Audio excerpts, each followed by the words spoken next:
Going on? We got a busy show here today, but I'm not going to be here all night. I'm trying to give you all the boxing news that you need. And you've been requesting from me. People been emailing me and messaging me. T-Street, where you at? You didn't gave up on boxing, you lazy ass nigga. All this shit. People been like, I've been really getting it. So in the next hour, as you can see here, I got my chicken scratch notes here. We got a lot of topics to talk about. So let's jump right into things. So we're going to talk about this weekend's recap between Brandon Figueroa defeating Mark Magsayo, Jarrett with Hurd versus Jose Armando Resendez, O'Hara Davies defeating Lewis Ritson, who's supposed to fight Ishmael Barroso, or is it Rolly versus Pulo, who's supposed to fight Barroso, then fight Davies. We got to talk about the Rolly Romero card that's May the 13th, which is going to have Gary Antoine Russell versus Ken Cruz, who Francis Barthélemy versus Omar Juarez. Tank Davis and Ryan Garcia are having their press tour is actually going to be in what? About 16 hours or so, 18 hours, give or take. Their first one is going to be March the 8th. That's tomorrow, as I'm recording this video, in Times Square. Then Thursday, they're going to have their LA press conference. We're going to talk about, of course, this fight here on the screen, the fight of the month. David Benavidez versus Caleb Plant, which is going to be on Showtime pay-per-view for likely $74.99. The first episode of All Access Benavidez versus Plant is going to be this weekend. I don't know if it's before. We'll check the schedule, but I don't know if it's before the Tszyu versus Tony Harrison broadcast, which is going to be on Showtime here in the States. And over in Australia, it's going to be $60 on Main Event. That's Main Event Australia pay-per-view. You got Stephen Fulton taking on Naoya Inoue in Japan on May the 7th. It's going to be on ESPN Plus here in the States. Tszyu taking on Tony Harrison. Of course, we talked about that. Jake Paul versus Tommy Fury. According to Jake Paul, 775,000 pay-per-view buys or so. Conor Benn, I think he did it.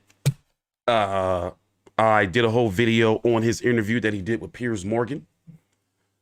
Earlier today, I did the video. I think he did that shit. I'm not convinced, but what even pisses me off more is that he's trying to beat up on old man. What am I, Checo? He's trying to beat up on 44-year-old Manny Pacquiao to try to get his confidence back. Like, bro, it's like, all right, I get the payday, whatever, but at the end of the day, Manny Pacquiao is the A side, and he is signing a contract. But come on, Conor Benn. Adrian Broner is no longer with BLK Prime. He's saying he's got a fight coming up, but I don't believe him. Outside of BLK Prime, I would love to know what happened with there. We're going to talk about Showtime Boxing in 2023 and how some feel that Showtime may not make it through the year. Now, remember, I never said that.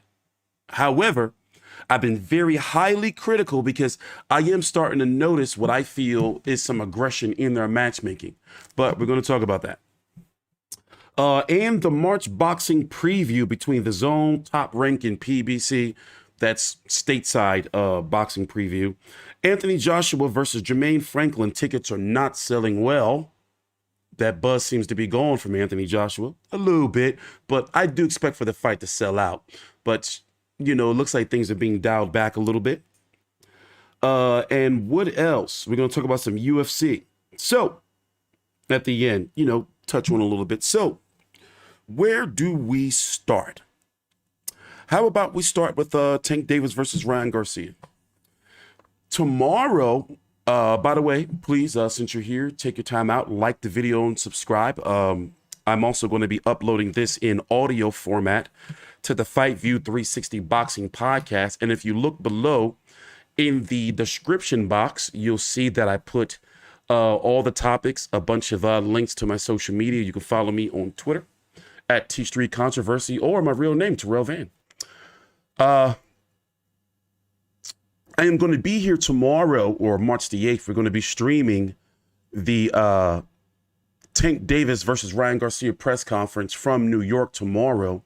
That's going to be at 1 p.m. Eastern, March the 8th. And then on March the 9th, that's Thursday, we're going to be here streaming the LA press conference, which is going to be at 4 p.m. Eastern. Now, I expect for some fireworks. I know that term is, a little bit overused, but I expect some fireworks at the press conference. I expect for them to be entertaining. The pay-per-view is going to be on April the 22nd on PBC Showtime pay-per-view. Expect for it to be $74.99. What's the zone's involvement? I'm guessing, and we don't know yet. I'm guessing as the weeks go on, we're going to get some more info on the international broadcasters, which I'm expecting to be the zone. For example, my gut is telling me, we don't know yet, is that Ryan Garcia or Tank Davis versus Ryan Garcia is going to be on the zone in territories like the UK and Australia, Germany, places like that. I'm guessing that's how they figured it out. But let's go ahead and talk about it. I have I guess you could say a love-hate relationship with Tank Davis. Now, this is going to ruffle a lot of feathers, but let me keep it real. For him to be so good, he be on some dickhead shit. Excuse my language. Because it's like some of the shit he be doing or he gets booked for. For example, the latest recent allegations is that he punched some guy in the chest. You heard that shit? I think it was a valet or something was going on, but he punched somebody in the chest, allegedly. The baby mom situation. Let me tell you this. Now, listen, I got my shit so down tight that I can talk like this. My baby mom is a fucking, let me just leave it at that. So I have my own biases toward Instagram models. I'm not attracted to, and I'm going somewhere with this. I'm not attracted to women who get body enhancements. Doesn't that make sense a little bit? I'm not into all that. It's like, why do you got to be so insecure? If I like you, why you feel, okay, maybe I like that tiny butt. Maybe I like them little ass tits. Little ass titties be having the big nipples. You see what I'm saying? That's my shit. So, and I'm trying to, not disparage the mother of his children, but it's like, bro, you can literally have like any woman you want. Why are you dealing with women who putting baby shit on your toothbrush? You see what I'm saying? Like, why do like multi-millionaire athletes fuck around with like that quality of women? I'm just saying, I don't want to get in trouble. I don't want Tank to punch me in the chest or run me over or some shit or send some goons after me.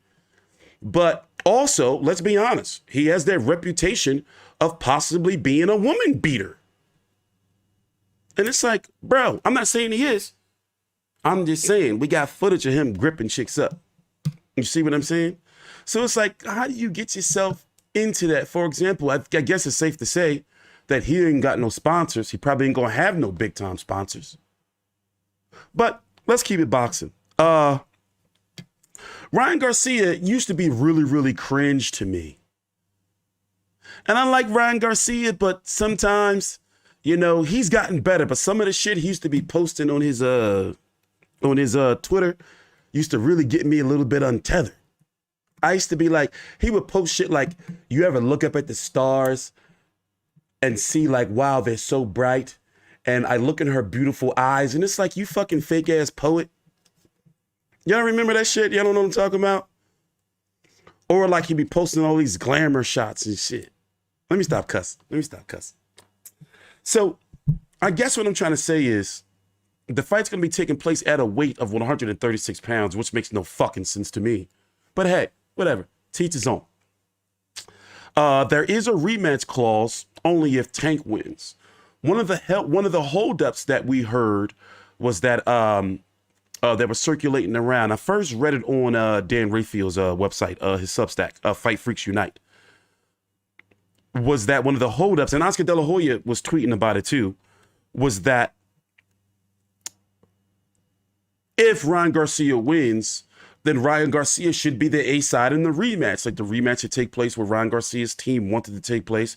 The Zone should likely be the main broadcaster. I think that makes sense. If you lose the rematch, The other side should be able to control things, in my personal opinion. For a fight like this, it's not like it's Mayweather and Pacquiao or something like that. Which brings me to my next topic is, how do you really feel this pay-per-view is going to do? Steven Espinoza said something recently that the new 800 is the new million, 800,000 pay-per-view buys. I'm not confident that this fight, Tank Davis versus Ryan Garcia, April the 22nd, I believe, has it been confirmed that it's the T-Mobile Arena? I know they're looking at Allegiant Stadium, but I'm pretty sure, I think it's going to be the T-Mobile Arena. We'll know tomorrow, though, because I'm expecting for tickets to go on sale this week. We're what? 7 weeks from the fight? So, I'm thinking about this fight, right? Ryan Garcia has this big social media fan base. A very young fan base of between the age of what? 9 years old, 10, 11, 12, 13, to about, I'm going to say like young people, 25 or so. Tank Davis, in my opinion, has a more mature fan base, a fan base that, in my opinion, will spend money. Ryan Garcia's fan base is what I'm concerned about. Let me tell you something. These young people, they don't spend money. You think that these young Ryan Garcia fans and Tank Davis fans too, boxing fans are degenerates. And I'm a degenerate myself. I fucking paid for Floyd Mayweather versus fucking Mario Chalmers on Zeus. I sat here and I watched that shit. I turned down sex to watch that shit. I could have been at a basketball game with one of the number one high school player in the nation, goes to Imhotep Institute Charter. I went to Imhotep High School. I went to a lot of high schools. I was a fucking, I got stories for days. But anyway, the point I'm trying to make is, I'm not confident that this fight is as big as people trying to make it out to be. Those stream links are going to be flying. They're going to be sharing them shits like a motherfucker. You're going to see new stream technology. These kids, man, they know how to get shit for free. So I guess what I'm asking you guys is, how do you feel the pay-per-view is going to do? Me, I'm thinking off the top of my head, I think it's going to do more than 500. I think it's going to do more than 500K. But I'm not confident it does 800K. I'm thinking like 600, 7. If I see 700, I'm like, whoa, shit. This is the motherfucking big ass. This joint was a success. We're already hearing crazy shit about the ticket prices. And it's let people get into the event. And we're already in a tough economy where we have a pay-per-view less than a month before with Caleb Plant versus David Benavidez, another one. I'm thinking it's definitely going to do 500. I think definitely going to be 500. But how much over? Also, Steven Espinoza said to Fight Hub that they're going to be looking for more social media promotion, which makes sense. That makes sense. I'm not knocking that. That makes sense. Like get out there, like put more money into social media. But I'm just not confident. By the way, I'm wondering who's going to be on the undercard. Is Golden Boy going to have some of their fighters on there? Are they going to do like some little matchups? Like for example, how Top Rank in PBC did for Wilder Fury. What was that? 2 or 3 where they matched their fighters against each other. I don't remember if they did them for both. I'm sorry, my memory shit. But I'm really interested in, and it would have been lovely, but I don't think it would have happened if Mayweather and Ellerbe were involved. But to see Oscar De La Hoya, Steven Espinoza, and who's going to be on Tank Davis' side? I'm guessing what? TGB? Is it TGB? I don't know. But It would have been great to see Floyd Mayweather, Oscar De La Hoya at a press conference together, but Floyd already told us that fight wasn't going to happen, or, they was going to keep shit in-house, and Leonard Ellerbe fell off the map, and hell, even is Mayweather Promotions even still alive? So, I'm picking Tank Davis, but remember, Tank Davis was having some issues with Rolly, Mario Barrios, and Eastside Cruz. But Tank Davis has a high ring IQ, and Leo Santa Cruz.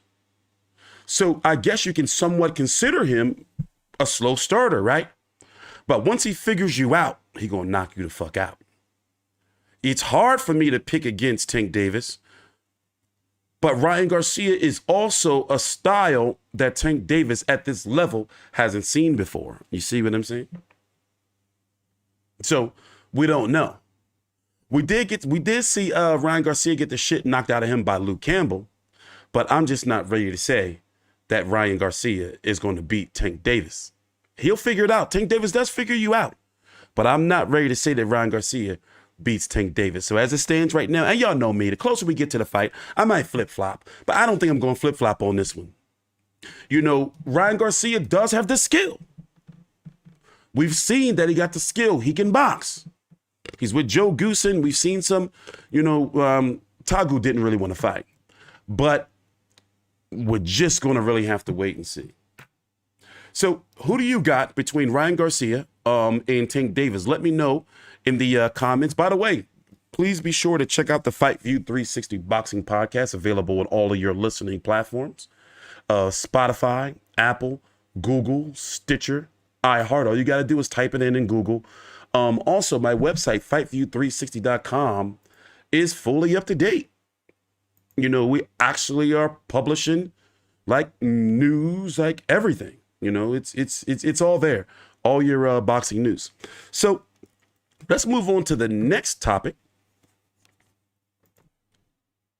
We have a big fight coming up this weekend, and I haven't had a chance to really talk about it in detail. Not this weekend, this month, with March the 25th on Showtime pay-per-view. The price hasn't been released yet, but it's safe to say that it's probably going to be $74.99, and that's former IBF champion Caleb Sweet Hands Plant versus David Benavidez, former WBC champion. As you can see there on the screen, if you're watching on YouTube, he has his belts up there, former belts, but hey. So I haven't really been able to give my prediction. By the way, the first episode of All Access, let me see if I can find it here. The first episode of All Access is going to be this weekend. And as you can see here on the screen, it doesn't say a time. Oh, it's going to be on Showtime Friday. Excuse me. It's, as you can see right here, it's going to be on Friday at 7:30 p.m. Eastern. It's going to be available on demand on March the 11th. And usually they put a neutered, cut down version, without the curse words and everything, on YouTube about the same day or so. I'm guessing there's going to be 3 episodes, one on the 10th, March the 10th, one on the episode 2 on the 17th, 18th.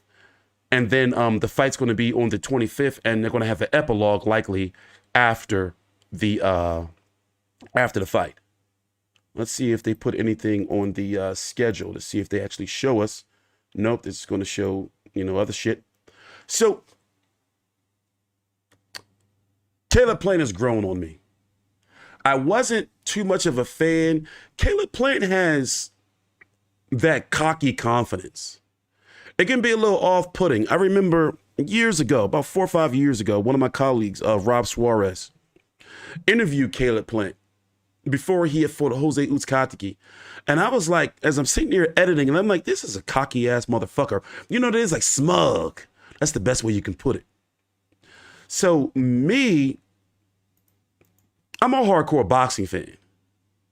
I never really considered Jose Uzcategui to be a boogeyman. I never really considered that.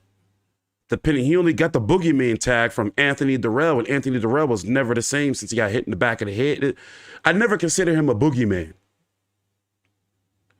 But I was like, okay, cool, he beat him. But when you look at his resume, let's be honest here. when you look at his resume here, there's a lot of smoke and mirrors. Jose Uzcategui, once again, my opinion, never consider him a boogeyman. Subway, nasty as Mike Lee. Remember he was spitting all in the ring and all that shit? He went from being this actor gentleman to being a ill. Vincent Fegan Boots. He was a mandatory from my understanding. Caleb Truax. And then he got the Canelo fight. And he admitted he was waiting around for the Canelo fight and he got it. Got stopped. Came back for Anthony Terel. And I admit, I was like, okay, Caleb Plant is growing on me. This is the type of fight or the win that I'm going to be like, all right, Caleb Plant, I respect you. But David Benavidez, high volume, hard punching, huge pressure fighter, power puncher. It's a damn shame on his side that he lost out to the Canelo fight because he couldn't keep, one was weight, and the second time he couldn't keep his nose clean, sweet nose clams. Cocaine.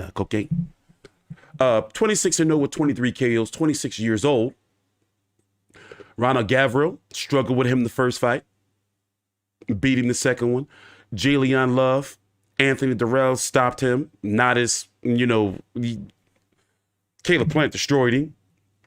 Roman Gulo, Ronald Ellis, Kieran Davis, David Lemieux. He was way long in the tooth. That wasn't, David Lemieux had no business being in there. So both of these guys, in my opinion, don't have like resumes that really stick out to you. And they've been ducking and dodging around each other. I know that Benavidez wanted to fight. We already talked about it.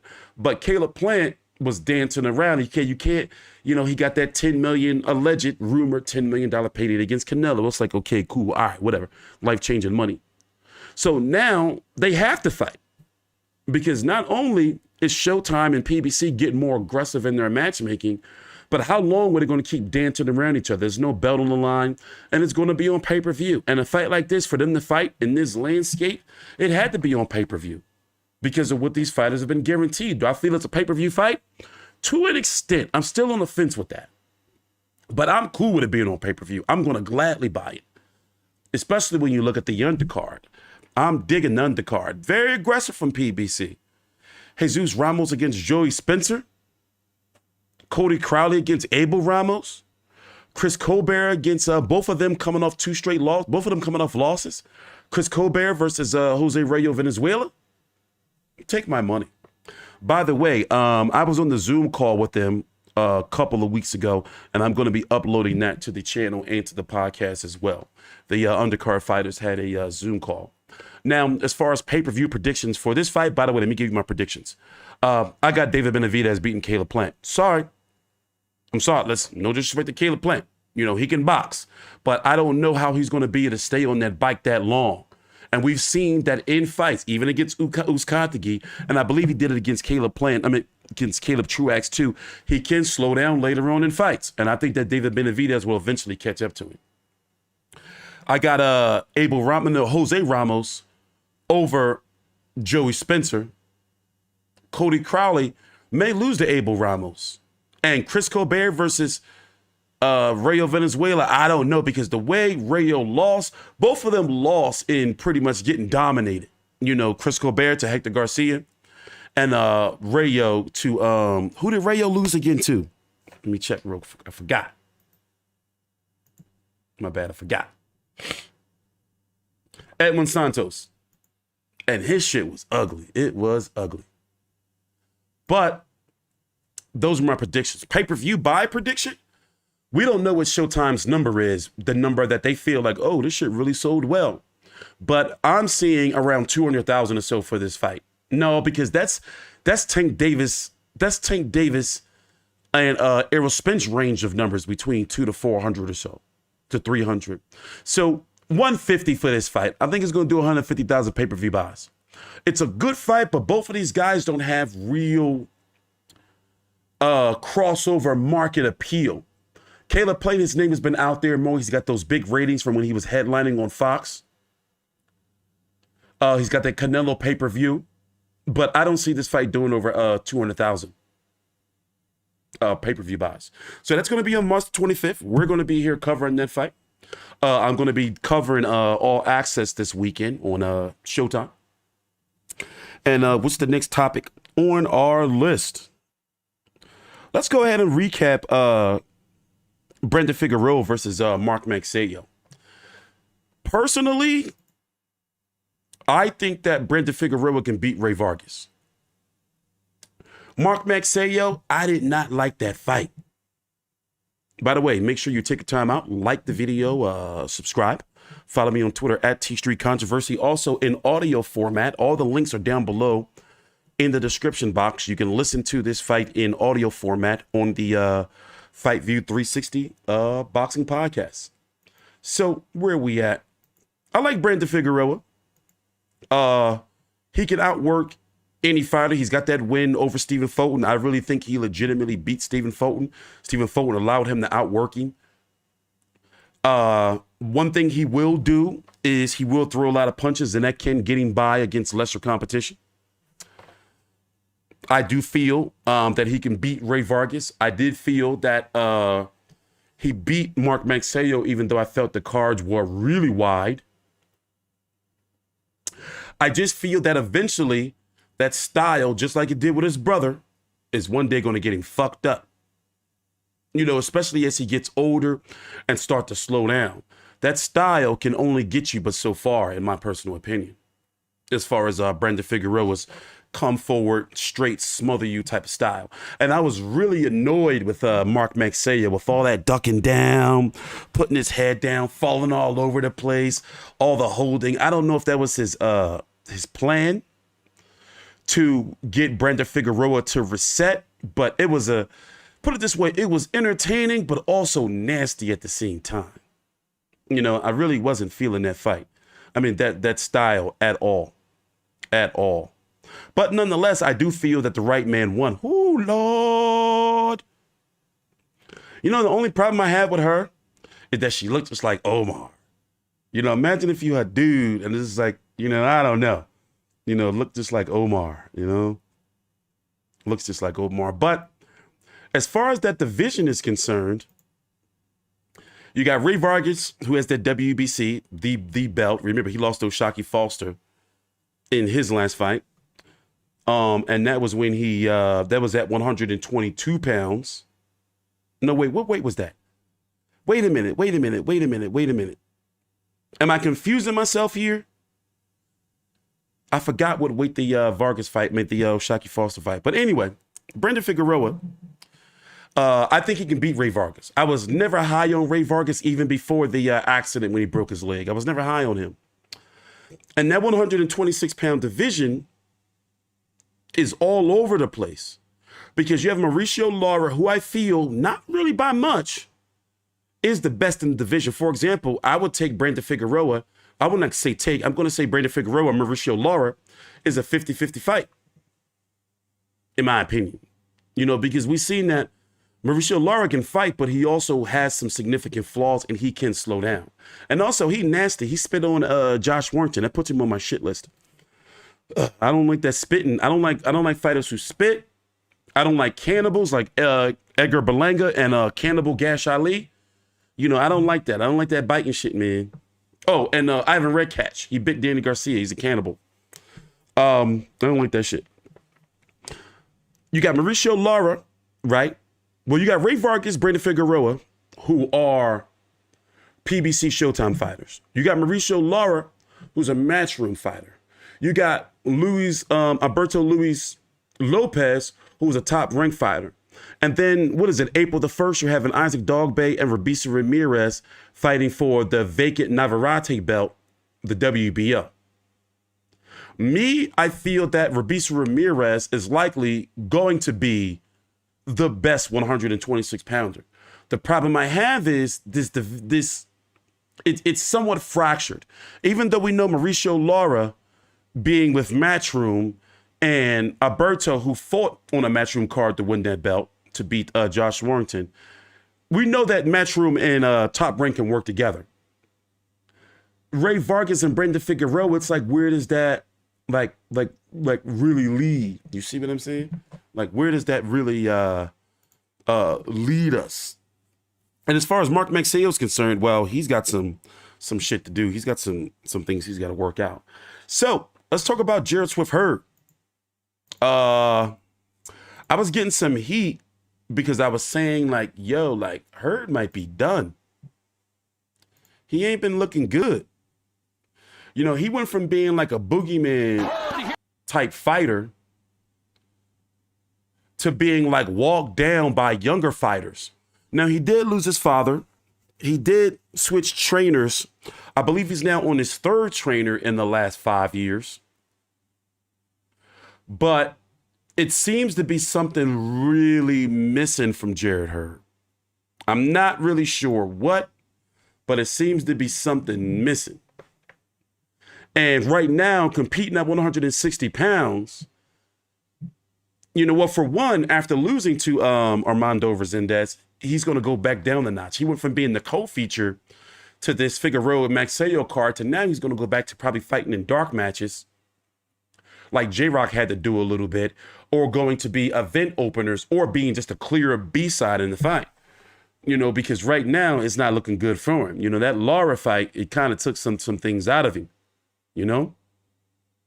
And can you say that Lara has his soul? Defense is an issue as well. It's just something missing, man. You know, he lost that fight. He had a very nasty gash. Like, I called it the Joker lips. Like, you know, like his like big ass cut. So it was no way he can continue because that cut was going to keep opening up. It was no way he was going to be able to continue. So, how have you guys been? We still got several more topics we got to move through here on this boxing show. I've been a little jaded for several months now. Boxing has just been really kind of on my shit list. And oh my God, let me tell you what I did this weekend, because I was like back in the mix, like covering boxing, and I started watching YouTube videos. These boxing YouTubers be fucking, yo. Like, do you really have to lie, honestly? Like, in this day and age, especially if you built your audience, people still out here be making up fake news and shit. I was watching that Aki boxing dude. I think dude is the biggest scammer on YouTube. He'll take like a clip, right, from like 3-4 years ago with Mike Tyson and Tyson Fury and splice them together with a recent clip and be like, ah. But see, that's why some people say being a boxing journalist, especially in this era, and especially on YouTube, it's got to be part-time, because it's not enough, you know, like news to really be going around unless you want to talk about Spence Crawford all fucking day, like fucking Vann. And the other way you can get by is like making up shit, just plain old making up shit. That's why, you know, like if you have, I'm telling you, if you have a day job, like don't quit it for boxing or you're going to become a liar. Like you're going to be having a lie. Blue Blood fucking, look at the heights he got through off of being a liar, you know? But anyway, moving on. One interesting fight that's really got people really talking is Stephen Fulton taking on Naoya Inoue. I remember this was no later or earlier than 2 years ago. You had people really acting like, I'm not acting like, they didn't know who Inoue was. They didn't know. They used to be like, oh, nobody cares about those smaller divisions and all that. Yik yak, patty whack, give the dog a bone. So now, and I've been watching. So now everybody know who Inoue is. And it's like, all right, I get it. Cool. That's cool. I'm glad you know who he is. But motherfuckers acting like, nah, I'm not letting it ride. You know who first put me on Inoue? And this probably had to be 6-7 years ago. Office Honcho, the sports boxing and combat sports highlight channel, Corey. He the one that was telling me years ago to start watching him. So I started checking him out. I covered the whole World Boxing Super Series, by the way. And I was like, yo, dude is good.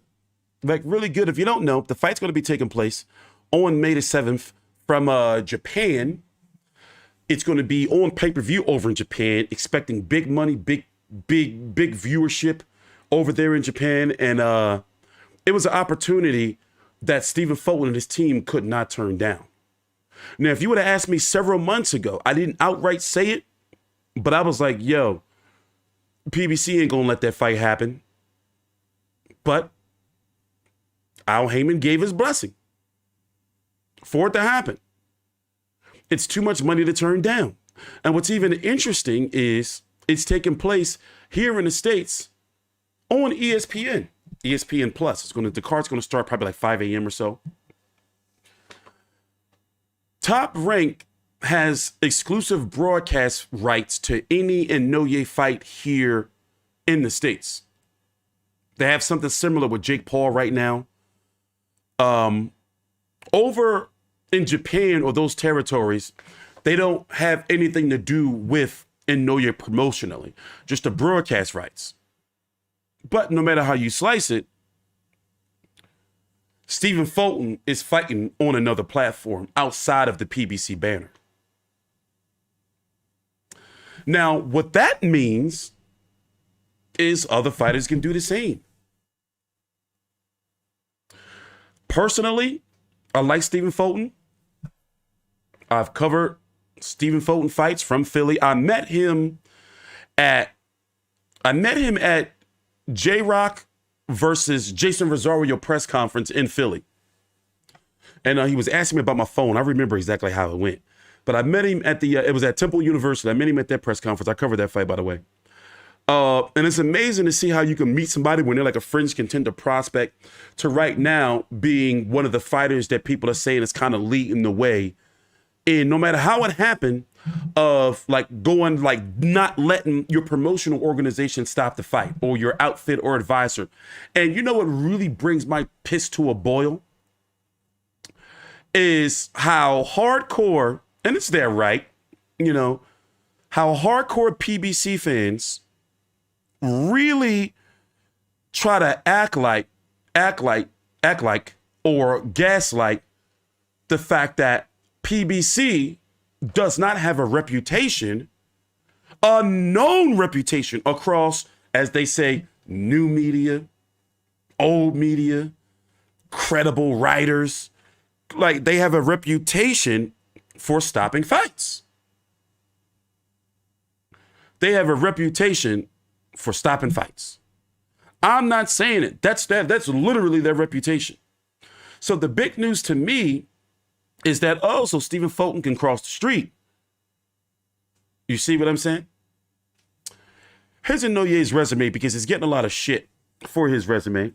I don't know why my chat keeps resetting on the screen. Once again, it'd be great if you guys stop bullshitting around with me and show some support. Y'all can like the video, or do y'all want me to ask y'all for super chat? Y'all want me to start begging y'all for some cash app money and shit? The least you can do is like the video. You know? Thanks a lot. Thanks for watching. 24-0 with 21 KOs, the monster. 29 years old. This dude ain't no joke. His punch placement ain't no joke. But I get it. A lot of fans who really acting like they know who he is, they're not putting in the work watching his fights early in the morning from Japan and shit. They haven't been. I know they haven't. Especially YouTubers, because sometimes I'd be shocked when I'll upload one of my Inoue videos, like Inoue versus Donaire, and it'll be a mysterious absence of content on Inoue from certain so-called big name YouTubers.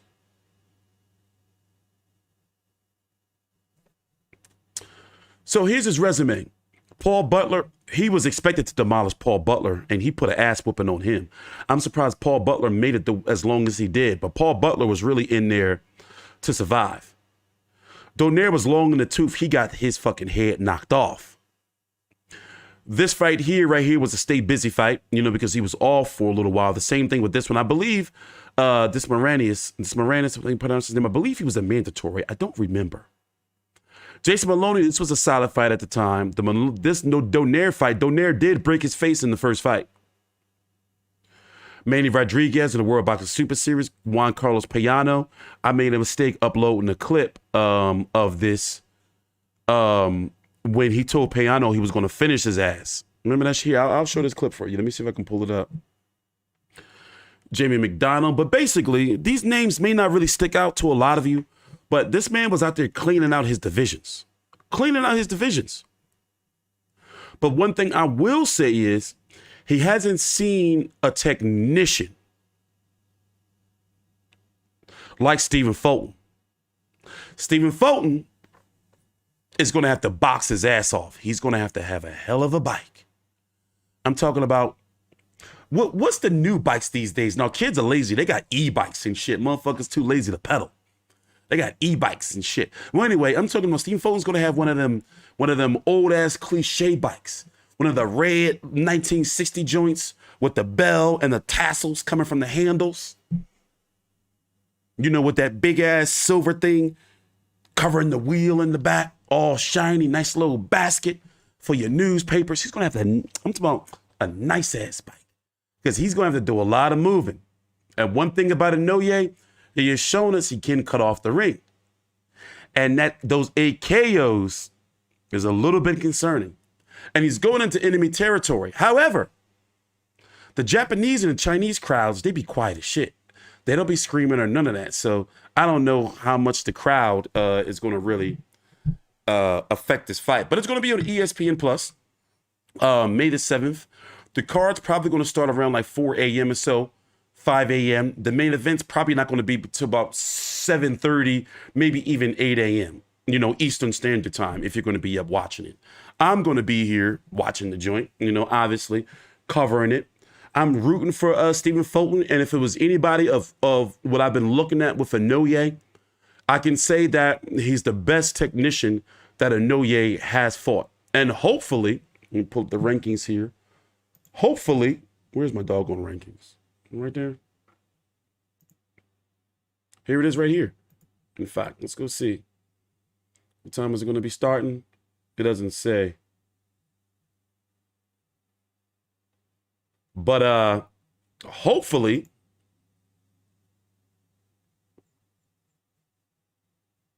Stephen Fulton will be able to pull it off, and we'll see a unified champion or undisputed champion in the division. And you would have to fight Murzhan Akhmadaliev, who's returning soon. He's broken his hand. So now I have faith that it can happen. I have faith that because I was struggling to believe that Fulton versus Akhmadaliev was going to be able to happen because of Madaliev being with the Zone and Fulton being with PBC. But now I have a little more faith. And I have even more faith if Inoue beats Fulton that he'll fight Akhmadaliev, making him a 2-division undisputed champion. But if Fulton beats Inoue, man, that's it. He's shooting a superstar status. I mean, I don't know about, you know, money-wise superstar, but in the boxing world, he's going to be a superstar. Like, period. You know, as far as hardcore fans are concerned. So let's see here. What else we got on the docket here? Tszyu. Oh, I got some clips for you. Tszyu is taking on Tony Harrison this weekend. It's going to be on Showtime here in the States. The card's going to be starting at 10:45 p.m. Eastern Standard Time. And it's looking like they're not going to be showing any undercard fights. But I'm going to be watching the entire card because there's some fights that I'm interested in on the card. Here, let me pull the card up for you. Let's see. So Tszyu and Tony Harrison got to sit down with Main Event Australia and Fox Sports commentator and pundit Ben Damon. We've interviewed him. Big J has interviewed him multiple times on the channel. Here's the card. Now, I cover Australian boxing, me and Big J, and there's some nice solid fights on this card for hardcore Australian boxing fans. For example, Sam Goodman taking on TJ Doheny. Isaac Hartman taking on Rohan Murdoch.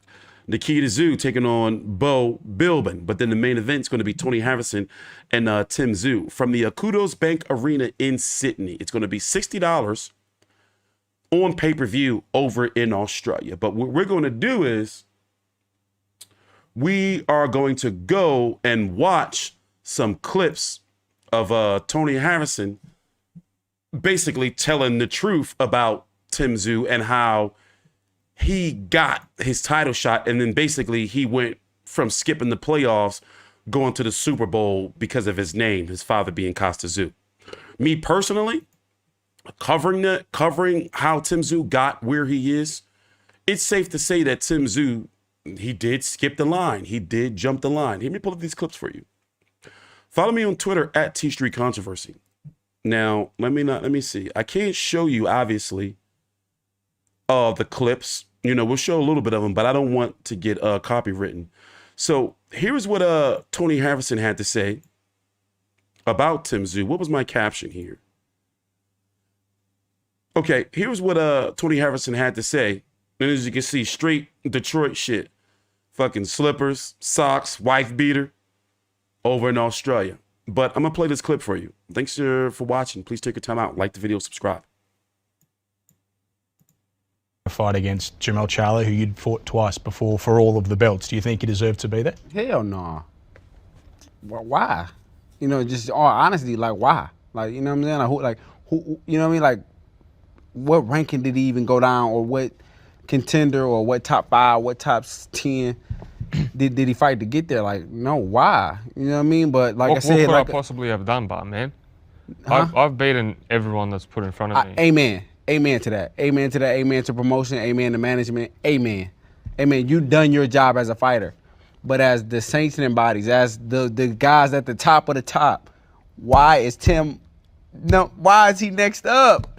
Come on, play. Yeah, So you think I shouldn't deserve to fight for a world That's title? exactly what I'm saying. For a world title? No. For all of them. I didn't think you should have been next up to fight for all the belts. Who, like who in your opinion? I mean, you could have named a bunch of guys. You got guys like Fandora that fought everybody. You got guys probably number 2, number 3, you know what I mean? Like, Tim, I feel like has fought and beat everybody that they told him to beat. You know what I mean? But he hasn't crossed the pond to beat guys like me and guys like us and guys from America that really possess the talent structures to give him problems. He hasn't faced those guys to be next up to fight for everything. Come on, man. That's a last name thing. Nah, man, it can't be a last name thing. Why not? I've fought 21 opponents and I've gotten rid of all of Okay, them. Tim, amen to that. You, like I said, your management matched you up with good guys. You beat them. Tell me who you beat top 10.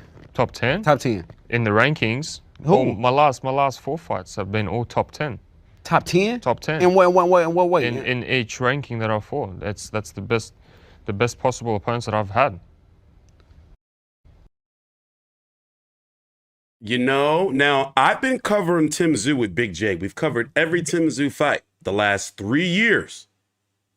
This is another fighter who I've put the work in. People wasn't in the States, wasn't covering Tim Tszyu. They didn't know who Tim Tszyu was. That's what Jermell Charlo called him. You know, at what fight was that when Tim was here? The Goucher fight. But let's look at Tim Tszyu's resume, and I'm going to break it down for you. 21-0 with 15 KOs. Last fight was against Terel Goucher. Okay, cool. I was never high on Terel Goucher. By the way, Terel Goucher just fought this last weekend on the Figueroa Magsayo card. I was there in attendance where fans walked out of the Barclays Center when Terel Goucher fought Irisly DeLauro. It was so bad, they didn't have a post-fight press conferences or nothing. They was like, everybody just get the fuck out. Takashi Inoue, no relation. Steve Spark, a blown-up 140-pounder. Dennis Hogan, long in the tooth. Bowen Morgan, who was at the bottom of the barrel, a former 147-pounder, fighting at 154. Jeff Horn literally had no voice and was sick during fight week. Battle-tested, battle-worn. Jack Brubaker, Dwight Ritchie. The WBO chose him because of his name. Let me tell you what they did. And I covered the story here. They picked Tszyu over, he's not ranked anymore, but Magomed Kurbanov, basically because of his name. If you go back and research the WBO ruling. I don't have time to pull it up, but me and Big J did a whole entire video on it. They literally picked him because of his name. And now he's been shoehorned in to fight for all of the belts. So what Tony Harrison is saying is real. This is what else Tony Harrison had to say. By the way, if you want to see this full video, it is available on the FightView360 website here. I'll put the link to the sit down or the face off. It's 30 minutes long. If you want to see it, because I'm talking about he was slicing and dicing Tszyu ass up. He was giving it to Tszyu good. You know, basically talking about his resume, and he was doing it in a very polite fashion, if I'm being honest. Here it is right here if you want to watch it. I'll just put it in the comments. Also, it'll be in the info and description box if you're listening on the FightView360 Boxing Podcast that is available on all of your podcast listening platforms: Google, Apple, Spotify, iHeart, Stitcher, and all that them other shits too. Here's another clip here, and this is also what I agree with. By the way, this fight's going to be this weekend at 10:45 p.m. Eastern on Showtime Championship Boxing. Jermell Charlo is going to be doing commentary remotely from the CBS studios in New York. That was just announced several hours ago via press release by Showtime. He won't be in person. He's going to be commentating remotely from New York on the fight. Remember, Charlo and Tszyu were supposed to fight. What date was that? Was that March? It was this month. It was last month. I think they were supposed to fight, right? I don't remember. They were supposed to fight, and Charlo broke his hand. So it's expected that the winner of Tszyu Harrison is going to fight Charlo for undisputed. And me personally, I think that PBC sent Tony Harrison over there to beat Tszyu so they can keep that fight in-house. You know, meaning Harrison and Charlo Harrison 3 in-house, which is a much bigger fight in the States than Charlo versus Tszyu. Have to show us why you deserve. Here's what he said again. This is also from that sit down. Have to show us why you deserve that, right? You have to beat somebody. You have to compete against people like me, people like us, to show us why you deserve to fight for that #1 spot. Like, you fighting for all the belts, every single belt. You know how hard it was for me. This is my third one. This is my third title shot. It was hard. I had to fight guys like her. I had to fight guys like, you know what I mean, like Jermell twice. Like, it was rough. You know what I mean? I didn't get, like, how? Like how? Whoever I gotta pay, I would have paid him. Shoot, who I had to pay. Like, come on, man, for me to skip the line like he just did, he skipped, bro. Look, 21 fights in, man. I've fought everyone that I could have. I agree with you, brother. I agree. And listen to me, you have probably one of the best managers there is in boxing. And not just management, man. It's being able to. But it's got management. It's all management. It's all management, though, it's brother. It's about getting rid of whoever is put in front of you. But management had to match you up with like that, right? Management had to match you up like that, and management had to speak up for you for whatever WBO, whatever ranking you are #1 in. Management had to talk for you. Management had to speak up for you. Management did a great job with you, brother. Like, and then I'm not knocking no skill. No skill is involved with that. Management made that happen for you. Management did a good fucking job with that. I made it happen. No, you won the fights. Management made it happen for you. You won the fights. But if you don't win the fights, none of this is possible. Amen. But listen to me, the people that you beat, come on. I could have tore my Achilles and beat those guys, you just man. said Terel Goucher, No, Terel. You get all. That was a great win for you, brother. That's a great win. That's the only win I give you credit for, though. Right. The only one I give you credit for, but that's a great win, though. Yeah. I give you credit for that. I do admit it as well. Me and Big J were talking about it. Is that he's got a hell of a management and aggressive promotional company for them to get him where he's at, and also Tszyu sells out over there. This is going to be a big event over there. Me and Big J are going to be talking in more detail about this fight after the press conference, which it will be in about 47 hours or so. We're going to be streaming during the final press conference and the weigh-in, and we will be here on Fight Night coverage. Here is the last little clip I'm going to show from the face-off with Ben Damon. Annoys you more? Is it them saying you don't deserve to be here because of who you've beaten or haven't beaten, or Look, them saying I that understand fighting for 4 belts is the Super Bowl. It's the Thank you. Thank you. I understand. Thank you. And Thank you. You ain't even made the playoffs yet. How the fuck you end up in the Super Bowl? And I had the opportunity to fight for this belt, for all the belts, even though I was ranked as for the mandatory. I understand all of that, but I as a warrior I am, and I welcomed the challenge with both hands, and I wanted to challenge myself. That's the fights I want. You come into this sport for one particular reason. That's to fight the very best, to fight for a shitload of money, and to fight for all the belts. So I'm trying to tick every box on that list. Annoys you more? Is it them saying you don't deserve to be? Yeah, and basically the gist of the sit down was, and he's been talking about this all week. He even did a 1-hour interview with Ben Damon talking about it a couple of weeks ago. I don't believe, when was Ben Damon here? I forgot when he was here, but anyway, he was talking about, like, you can tell that even though he's being cordial and nice and respectful, he's like, how the fuck did Tszyu just get where he is? Like, to be able to fight for all of the belts. And he's saying it's because of his name and the hell of the management team that he has. But moving on, we got about 25 so minutes left in the show. I knew it was going to be a long show. I like to keep the shows between an hour and a half. I don't want to be too long-winded, but we've talked about a lot of topics so far. We talked about Tank versus Ryan at the beginning. We talked about Figueroa, Magsayo, Jarrett Swift Hurd. We talked about David Benavidez, Caleb Plant, Fulton versus Inoue, Harrison versus Tszyu, Jake Paul versus Tommy Fury. That rematch is supposed to be happening in, the rumors are, in July or so, and it's being said that pay-per-view did about 775,000 pay-per-view buys. We don't know if that's global or just here in the States, but Tommy Fury did win, in my opinion. Didn't get a chance to talk about that live. We are going to now move on to my man Conor Benn, who was in deep negotiations to fight Manny Pacquiao in Dubai. No, excuse me, Abu Dhabi, not Dubai. Abu Dhabi. So what I'm going to do here is, I got some timestamps here.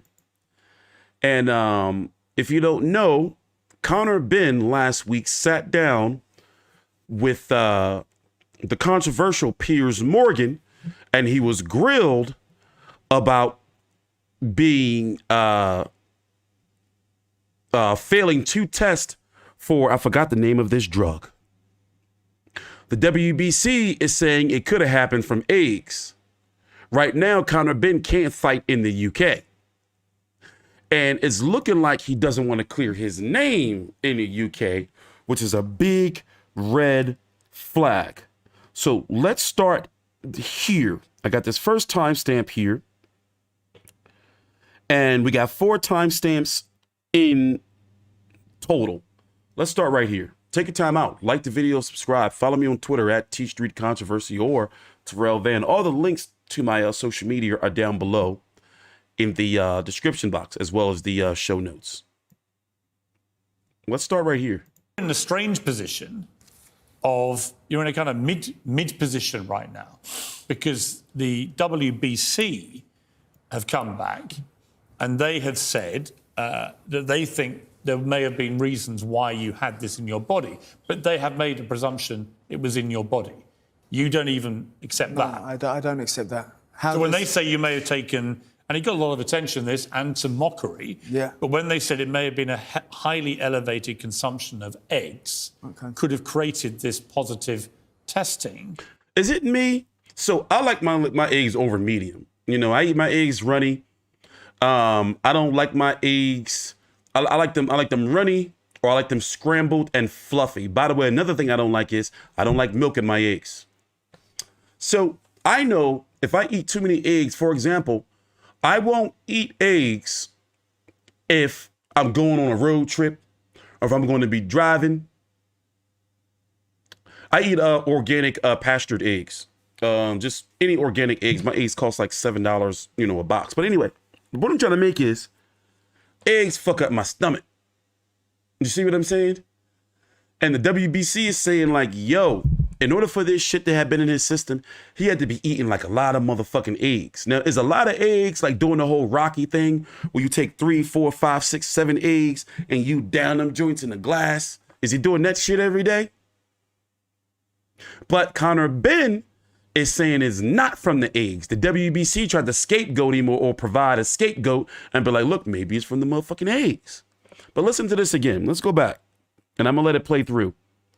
And we're going to dissect this shit. Have come back and they have said that they think there may have been reasons why you had this in your body, but they have made a presumption it was in your body. You don't even accept that. I don't accept that. So when they say you may have taken, and he got a lot of attention, this, and some mockery, but when they said it may have been a highly elevated consumption of eggs, could have created this positive testing, you don't even accept that. I don't accept that, no. The WBC, while I was me and my team were on the phone to them on a Zoom call, they had come out and said that one of their scientists are currently dealing with 2 cyclists who have tested positive for clomiphene traces, and they can prove it's in the embryos in the eggs. I'm not willing to accept it because the 270-page report that I sent over to them, my team sent over to them, had nothing to do with eggs. It had everything to do with my testing negative 3 times, and 9 days later testing positive. They didn't conclude they found anything wrong with the testing. What they did say, they said there was no conclusive evidence that Mr. Benn engaged in intentional or knowing ingestion of clomiphene. I don't believe it was there in the first place. You got to remember, I don't even know what this thing is. Coincidentally, for my first VADA test, coincidentally for the biggest fight of my career, there's a substance in my body that I haven't even heard of. The reality is this particular drug, which is becoming more prevalent in sport, and no one's quite sure why, but it can, as I said, boost testosterone levels by 50%. It can reduce body fat. So it clearly would have tangible benefits on an athlete. I mean, it would. Whoever the athlete is, it would help. If someone was doing it deliberately, it would help. Well, definitely. But what the WBC is saying is even the peak of it in my system is still only a trace. Why don't you give this dossier, 270 pages of it, why don't you give it to the British Boxing Board of Control? Because they're ultimately the ones that can sanction or not sanction your right to fight in this country. My dad tore up his British boxing licence on TV in the 80s. You know, the board ain't going to stop me from fighting. They can't stop me from fighting. Well, they can stop you having a professional fight in this country. In this country, and that's fine, so be it. Is that fine? They filed 7 misconduct charges against me. One of them was they wanted, because we wanted the fight to go ahead. The second one was because we didn't tell Eubank immediately. And on the Monday they said, we're upholding all charges. I thought you lot can do one. You think I'm going to sit here and take this? But if you have what they've said is, well, show us the evidence. But I couldn't care less. You've got 270 pages of apparent evidence. Surely the smart thing to do, whatever your views of the Board of Control, they are the governing body. Surely you should just give them your evidence. Let them respond. That's down to my legal team. You know. Well, what would stop you? I don't understand what stops you.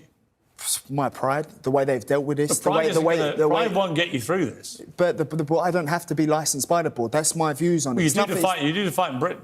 I don't plan on fighting in Britain anytime soon. Just put it all on the internet.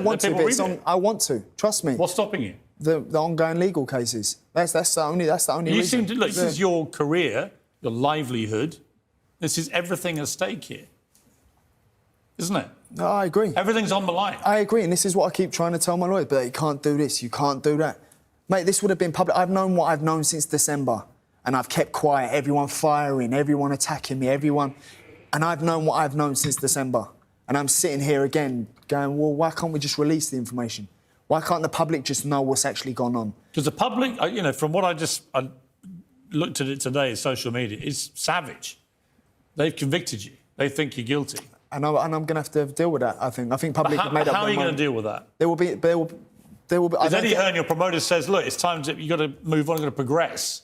What do you think when he says that? Well, I think the public have made up their mind already. Irrelevant of what's presented, irrelevant of what the board say. I've got strong DNA and I'm one hell of a fighter, naturally. I work hard, I've made loads of sacrifices and I'm willing to do what other people aren't willing to do. Here's the thing. He said with what's been presented, he ain't present nothing. So apparently, he's got this 270-page manifesto dossier.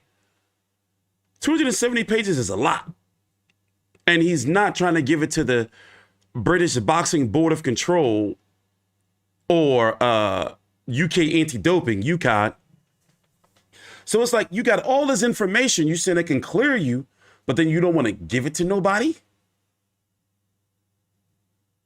Or he was talking about how, mental health, that he didn't want to be here no more. He was thinking he wasn't going to make it.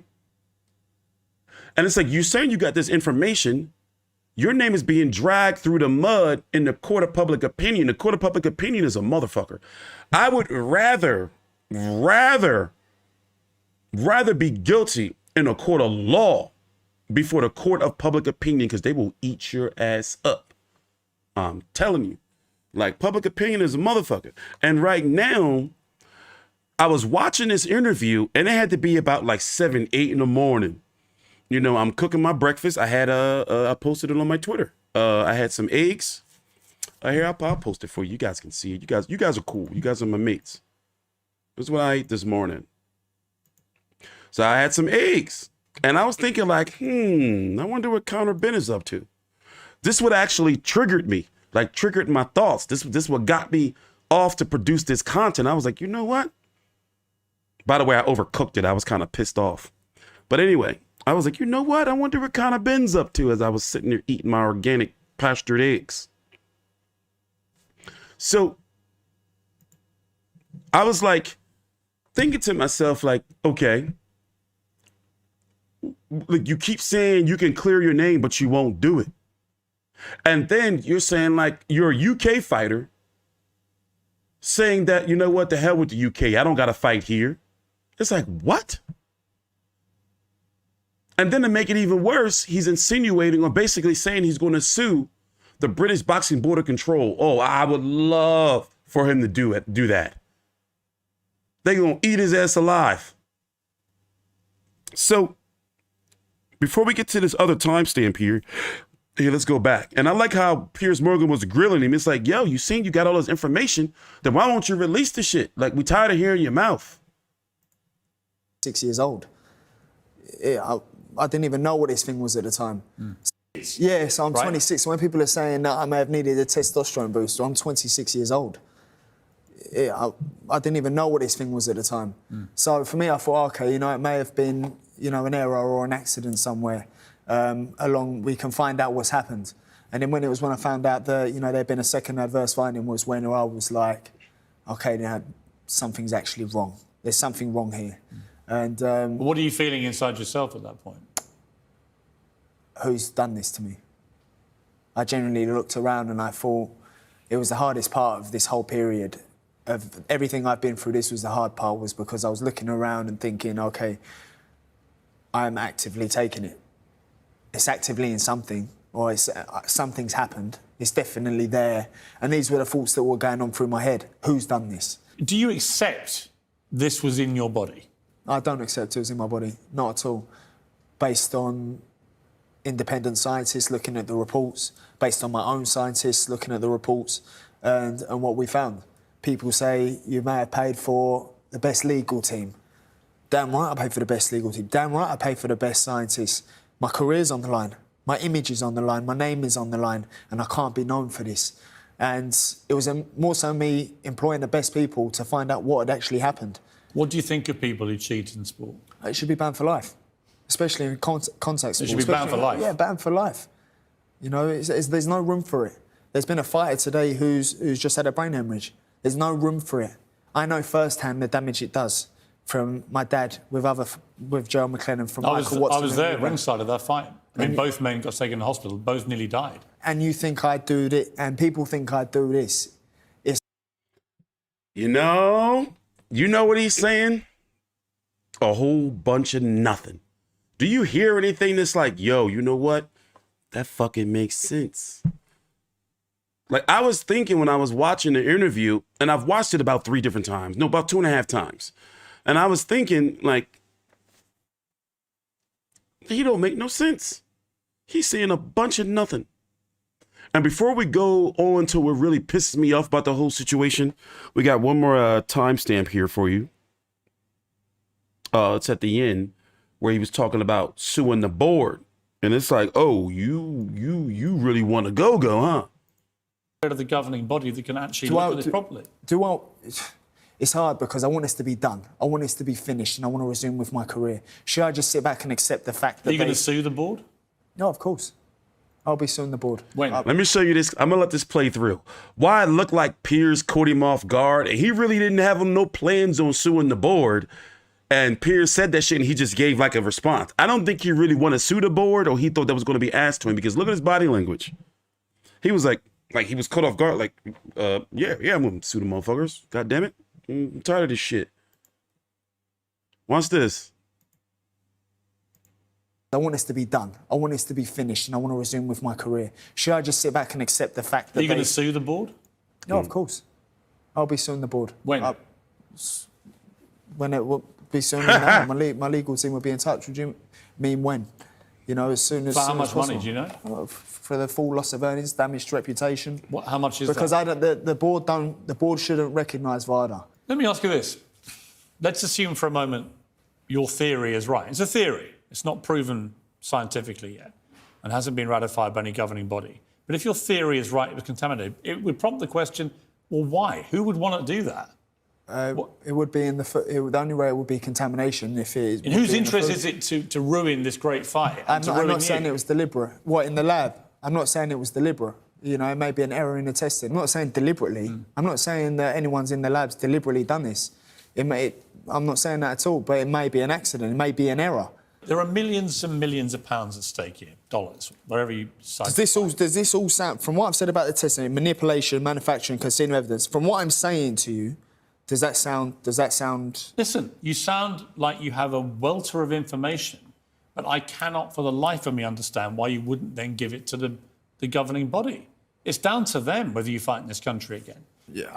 I don't understand that.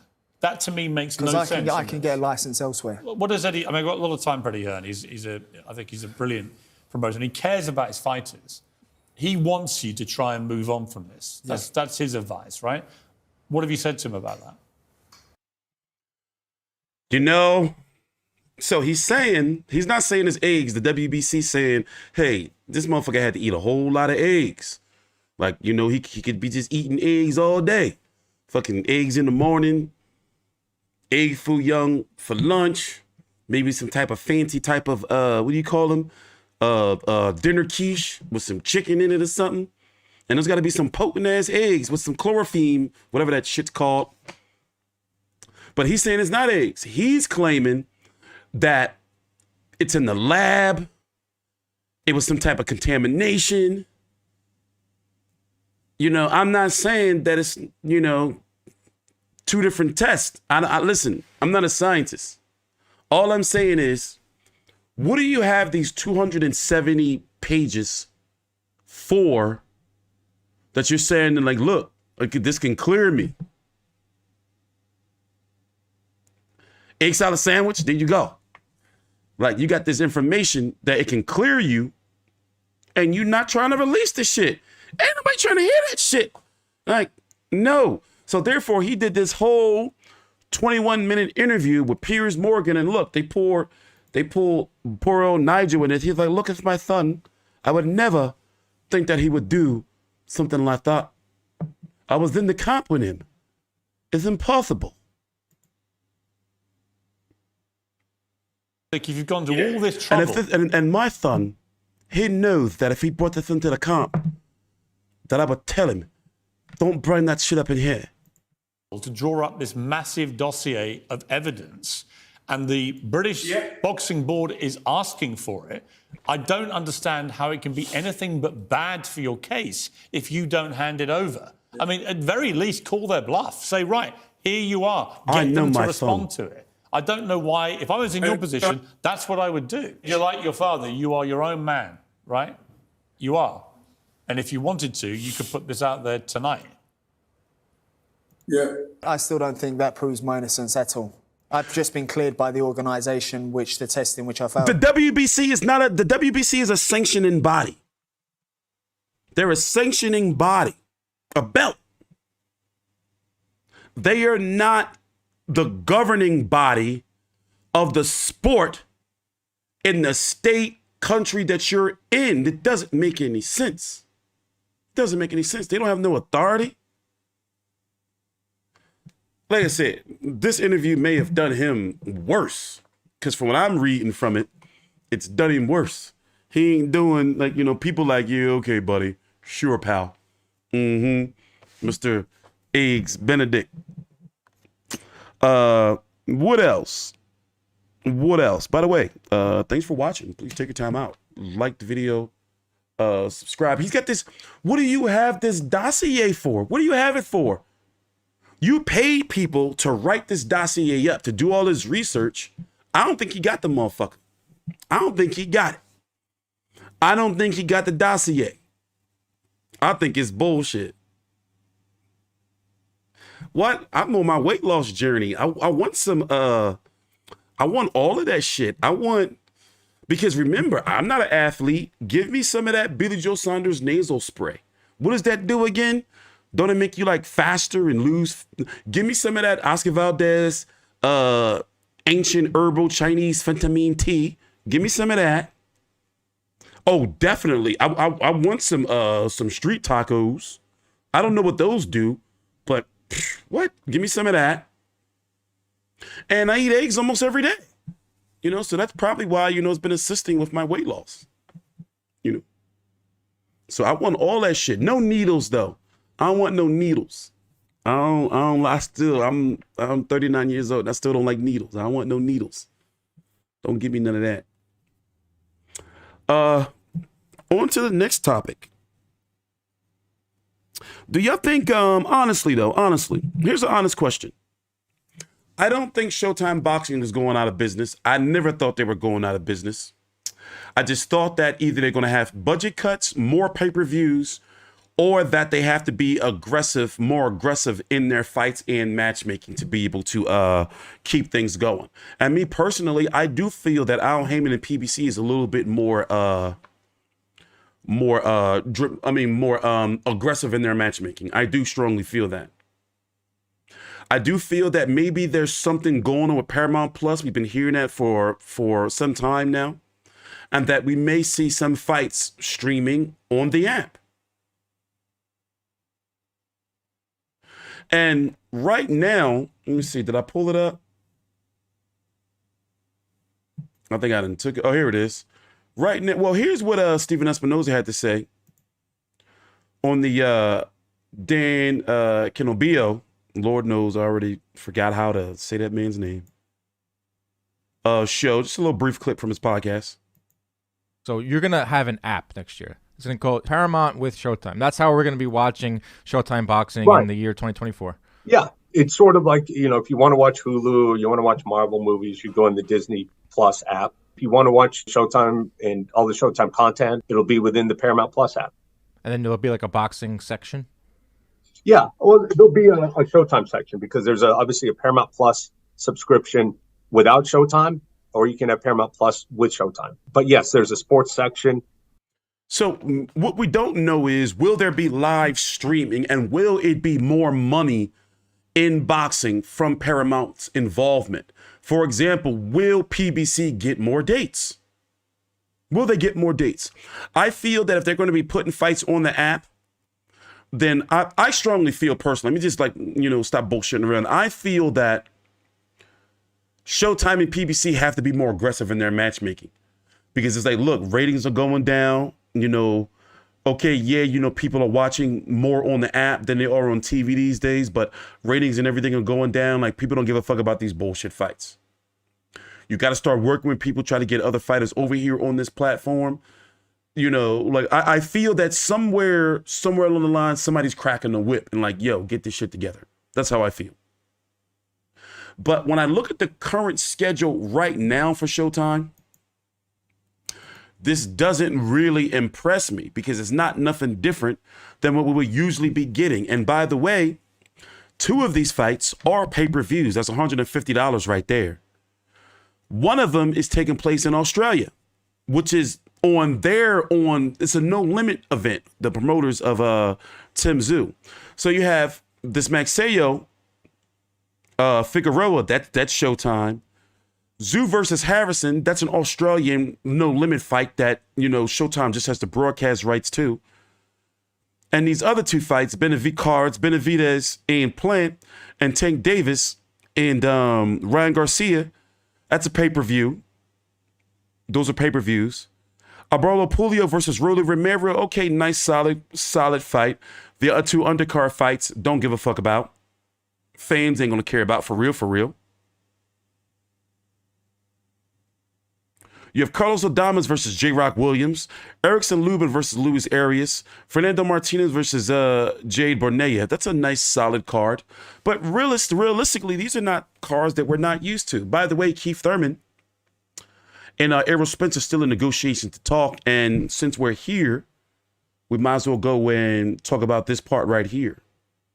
This is on the latest episode of Max on Boxing on ESPN Plus involving the upcoming negotiations or the current negotiations between Errol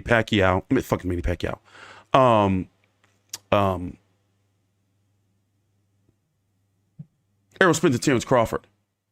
And by the way, Manny Pacquiao and Conor Benn are in negotiations to fight. And I think that's some bullshit on Conor Benn to be coming off of drug cheat allegations to go beat up on a 44-year-old man. Like, it's fucked up. Your entertainment dollar and time. Matthias Prograis, that is one of those fights. Mike, I'm told you have a Crawford Spence update. What is it? Yeah, I do, Max. I mean, this has been going on forever now, but I'm told that Spence and Crawford have been talking directly over the phone, trying to see if they can salvage this somehow, some way, without the promoters and networks involved.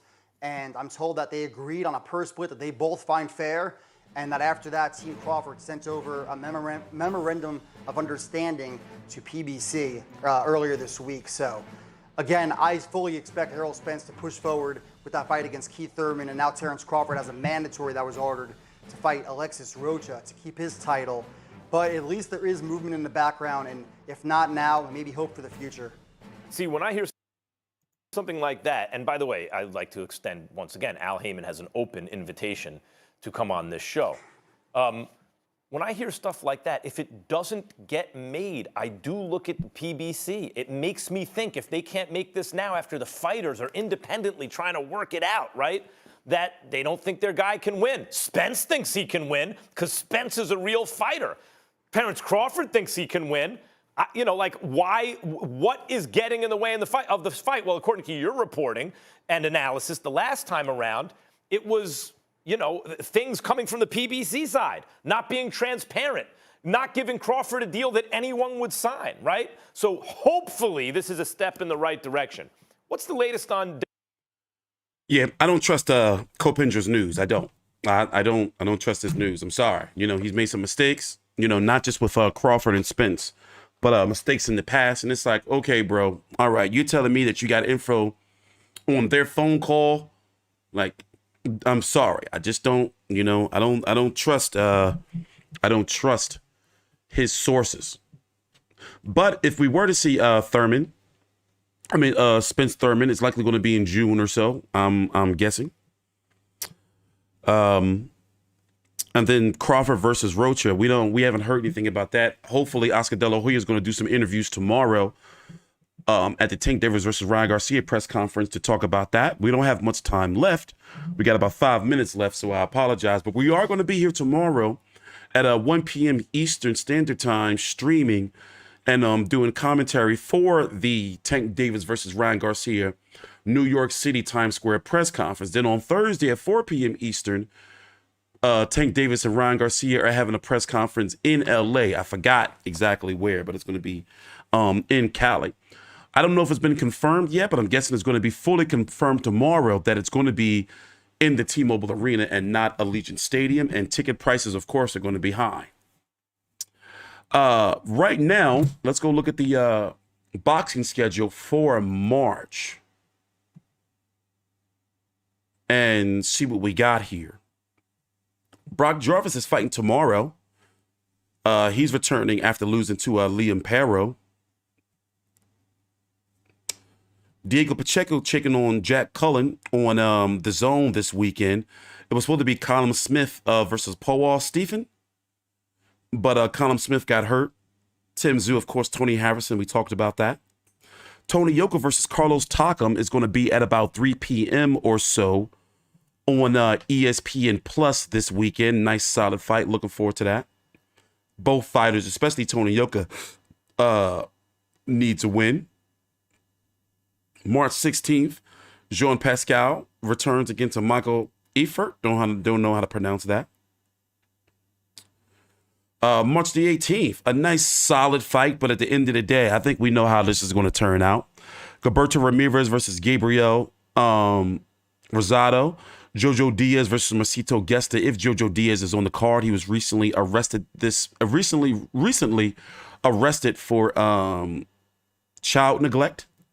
We don't know how that works, but I'm not going to judge him too harshly. But he's got a bit of a history that doesn't look good. Jail Big Baby Miller versus Lucas Brown in Dubai. Let's see if that actually happens. I like that fight. I'll be covering that if it does go through. Lyndon Arthur returns. And, of course, March 25th, which we talked about earlier, David Benavidez versus Caleb Plant. And on March the 25th, nice solid card.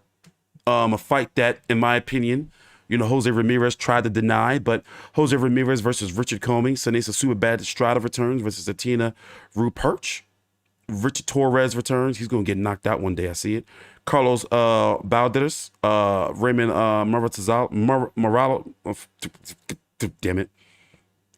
March 25th, Cruiserweight, Lawrence Okali taking on David Light. That's going to be on Boxer. Don't be surprised if ESPN picks that up. ESPN Plus here in the States. And that is our March. And Selma Marino still fighting. Jesus. And then it's going to be our March. By the way, we talked about it a little bit earlier, but it's looking like Anthony Joshua versus Jermaine Franklin tickets are not selling well. Not selling well at all. What else? John Jones defeated Cyril Gane to win the UFC heavyweight championship. Likely he'll fight Stipe Miocic next, hopefully. Alexa Grasso beat Valentina Shevchenko via Frank's face crank. I did cover and watch UFC 285 this weekend.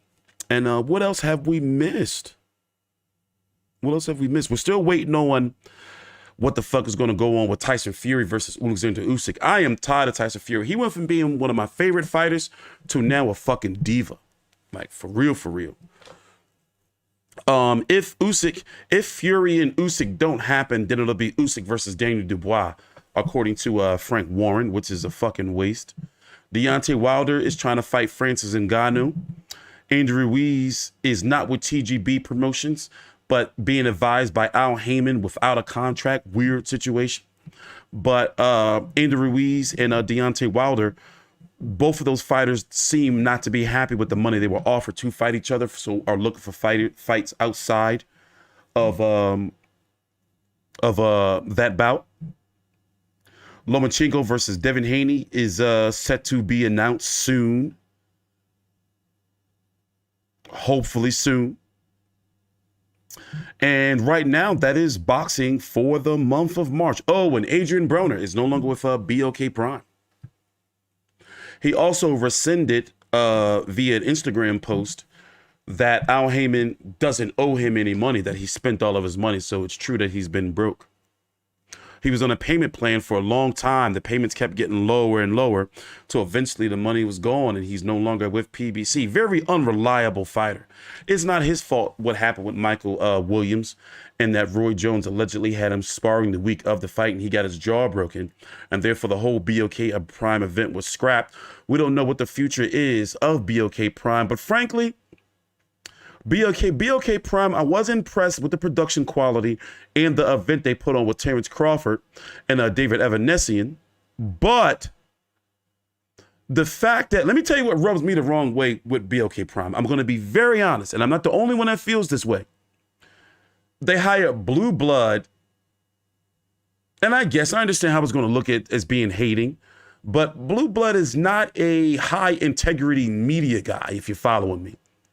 For him to be like their voice. He rubbed a lot of people the wrong way with his glove gate. And that's pretty much how he got, where he is. And I used to consider Blue Blood like a friend, colleague. But after a while, it just was like he was on some, chasing the money instead of the truth. So it's like when you hire somebody like that, it kind of made me look at you like, I can't really trust your business practices, kind of like when the rumors of, the father of Boots Ennis said that BOK Prime reached out for the Terrence Crawford fight. But they are lying to Showtime despite not having a promotional agreement or signed contract. We don't know if Terrence Crawford was in on this, but that's a video for another day. So with that being said, let me get out of here, go get some dinner. I am TstreeT Controversy with FightView360. Thanks for watching. Please don't be bitching at me and complaining if I'm going to be covering and putting up other content on this channel. I've been telling you for over a year now, 2 years, that this is not just a boxing channel. But I will do my best that when boxing season is as robust and active as it is now, then of course I am back full time.